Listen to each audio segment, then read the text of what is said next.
Assalamualaikum dan hai semua.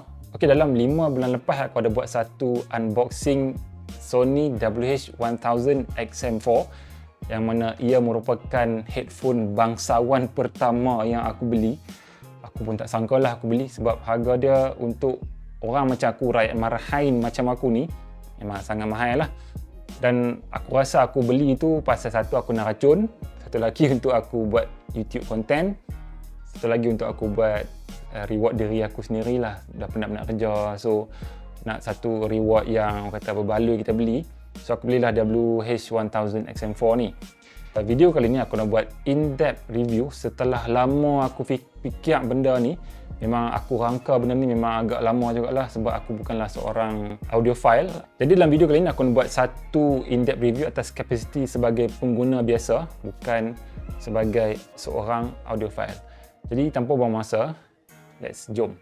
Okey, pertama sekali aku nak ucapkan terima kasih kepada Audio Monster pasal mereka ni menjadi rujukan aku untuk buat in-depth review Sony WH-1000 XM4 ni. Terima kasih kepada Razi Said ataupun lebih mesra dikenali sebagai Didit, dan juga Saiful Amirul yang merupakan guru kepada aku dalam bab-bab audio ni. Jadi terima kasih kepada hampa pasal ajak aku macam mana nak review. Aku lebih merujuk kepada mereka lah. Jadi terima kasih kepada Audio Monster. Okay, yang pertama sekali aku nak kritik pasal Sony punya branding. Bagi orang mungkin tak berapa kisah sangat pasal Sony punya branding. Sony punya branding ni dia macam agak fail jugalah pasal nama dia memang sangat-sangatlah panjang. Contohnya Sony WH-1000 XM4. Hampa tak rasa panjang sangat ke? Bagi aku memang sangat-sangatlah panjang. Susah nak sebut dan susah nak diingat. Itu belum lagi phone-phone Sony yang tak ada synchronization, belum lagi Sony punya TWS, belum lagi Sony punya level bawah punya headphone, belum lagi Sony punya earphone. Bagi aku, nama yang panjang ni doesn't make any sense lah sebab nama yang pendek dan senang diingat tu, senang disebut, lebih mudah untuk masuk dalam kepala kita dan mudah untuk diingat lah. Jadi, why not hampa bubuh je nama Sony XM4 saja ke, Sony Mark IV saja ke. Jadi bagi aku secara personally, aku lebih suka panggil XM4 saja. Setengah orang dia suka panggil Mark IV. Tapi untuk aku cukuplah sekadar buat nama yang pendek-pendek supaya kita senang nak ingat. So dalam review kali ni aku nak panggil XM4 sahajalah. Okey, setakat tu saja kritikan aku terhadap branding Sony. Pertama sekali aku nak review pasal dia punya design. Design dia memang sangat-sangat simple. Memang tak ada nampak macam corporate sangat, tak nampak macam luxurious punya headphones, tak nampak macam gaming punya headphones. Jadi hampa boleh pakai dalam semua keadaan, termasuklah hampa nak pergi KTM ke, nak pergi naik LRT ke, nak duduk kat kafe ke, nak melepak dengan kawan-kawan ke, dan sangat-sangat sesuai digunakan oleh segenap lapisan masyarakat, tak kira sama ada perempuan, lelaki, muda ataupun tua. Pasal design ni memang sesuai, memang dicocokkan untuk semua lapisan masyarakat. Jadi itulah dia punya design dan memang aku nak kata lawa sangat tu tak ada lawa sangat, tapi memang simple dan orang kata sesuai untuk semua keadaan. Okey, pakaian ni memang sangat-sangat selesa. Dia punya ear cups dia dah cukup besar masuk dalam bukan masuk dalam telinga, bubuh atas telinga, memang dah cukup selesa, sangat-sangat selesa. Aku tak pernah pakai lagi headphone seselesa yang ini pasal dia punya ear cups ni memang sangat lembut dan ada ruang-ruang untuk telinga kita, macam tak adalah terlalu sempit sangat telinga kita kat dalam ni. Dan dia punya button ada dua kat belah kiri ni. Satu custom button yang kita gunakan untuk kita customize kita punya function masa kita tekan ni. Kita boleh customize melalui dia punya software. Dan satu lagi button adalah power button yang kita untuk on off lah. Dan pada bahagian kanan ni ada Type-C punya connector ataupun port yang kita boleh charge headphone ni menggunakan Type-C punya kabel. Okey, bercakap tentang pengecasan, aku rasa dengan harga macam ni aku agak kecewa sikit lah pasal untuk penuhkan bateri headphone ni memerlukan masa sebanyak 50 minit. 50 minit bukanlah lama sangat untuk kosong hingga full, tapi menunjukkan dengan kapasiti bateri yang agak kecil ni, masa yang 5 minit diambil secara relatif memang agak lama lah. Menunjukkan bahawa industri headphone masih belum sedia untuk menerima fast charging teknologi. Yang ada sekarang ni yang dah ada fast charging teknologi macam OnePlus Buds Z dan Realme punya wireless earphone. Aku belum nampak lagi headphone semahal macam ni ada fast charging teknologi. Jadi untuk harga macam ni sepatutnya dah ada fast charging teknologi, mungkin kita boleh penuhkan dalam masa mungkin 10 minutes ataupun 20 minutes. Okey lah kan, daripada hampa nak tunggu sampai 50 minit kan.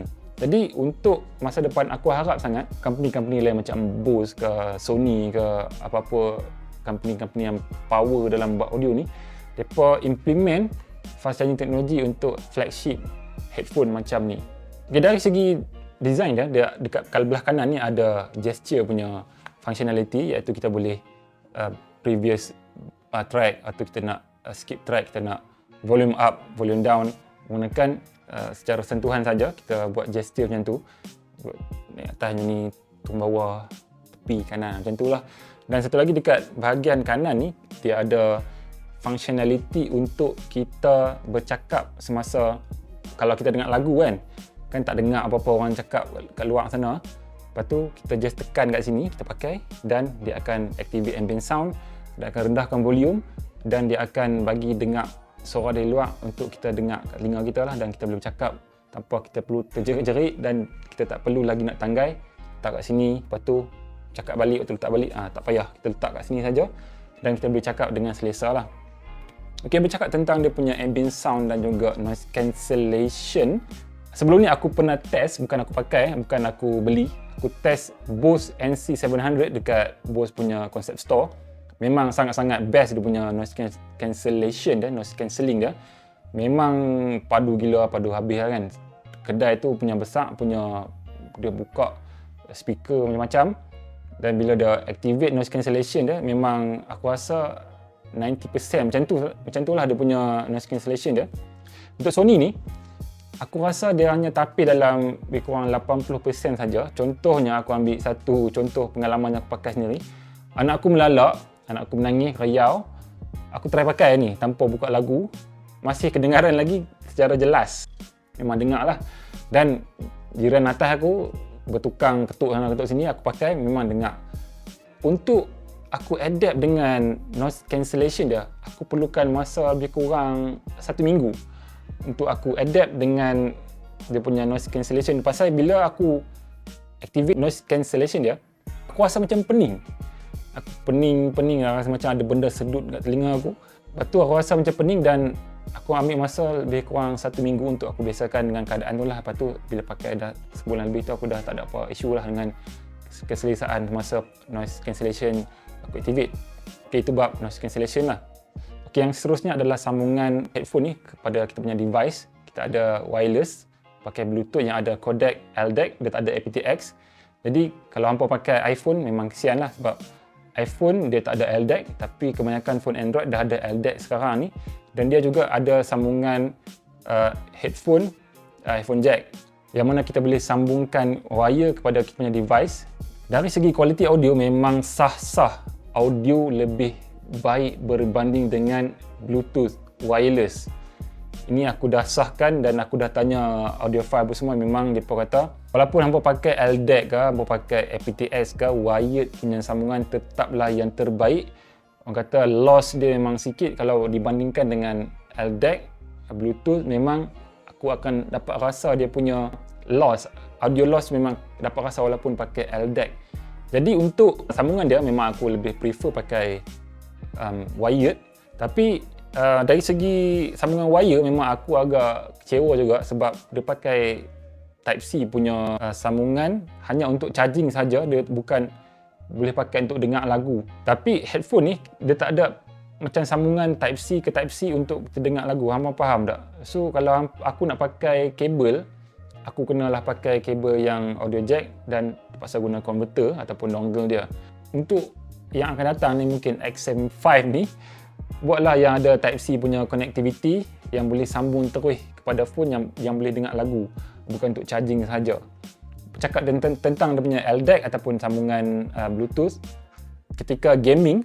Okey, mungkin orang akan cakap ini adalah headphone yang bangsawan, headphone yang kayangan, jadi mestilah dia punya Bluetooth ataupun sambungan LDAC tu tak beri kesan kepada kita main game, especially main PUBG lah.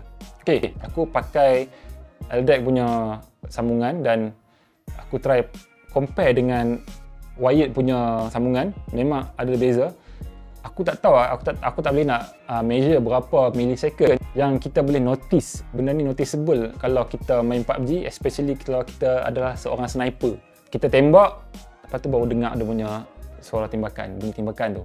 Jadi ini merupakan, orang kata, kelemahan lah. Still ada kelemahan kalau kita pakai sambungan Bluetooth. Jadi bagi aku, pakailah kot mana pun, pakailah headphone mahal ke, pakai contohnya TWS gaming ke, bagi aku tetaplah terbaik kita pakai kabel punya sambungan. Okey, itu bab sambungan. Bab seterusnya adalah punya quality audio. Okey, ini merupakan macam kemuncak lah untuk review kali ini. Bab quality audio, mungkin orang ingatkan Sony punya headphone ni terlampau kaya dengan bass. Audio dia memang macam deep sangat dengan bass macam tu. Tak, bukan. Sony punya headphone dia design, dia tailored untuk kepuasan audio. Cukup rencah, cukup rasa, yang orang kata dia cukup dari segenap sisi. Aku tak tahu nak cakap macam mana secara kata-kata lah, aku tak tahu nak cakap macam mana. Tapi nak cerita ke hampa, dia punya bass dia tak adalah berdentang sangat. Dia punya treble pun cukup rasa. Dia punya, orang kata, sound staging, kalau dengar lagu tu macam hampa rasa ada dekat dalam nyanyi tu dekat depan hampa. Aku tak pernah pergi konsert, aku tak pernah pergi konsert, tapi rasalah macam sound staging tu memang sangat-sangat tepat. Orang kata apa, cukup rasa bass dia tak adalah sampai menenggelamkan treble, bass dia tak ada sampai menenggelamkan bunyi-bunyi cymbal pada drum. Memang bagi aku memang best lah dia punya sound dia. Cukup rasa. Bila dah tak pakai ni, memang aku dah tak maulah pakai earphone yang murah tu kan. Jadi itulah lumrah kalau kita dah pakai benda-benda mahal dah sedap, takkan nak patah balik pada benda yang murah kan. Dan hampa boleh set dekat punya software, tapi ni kena pakai Bluetooth sajalah.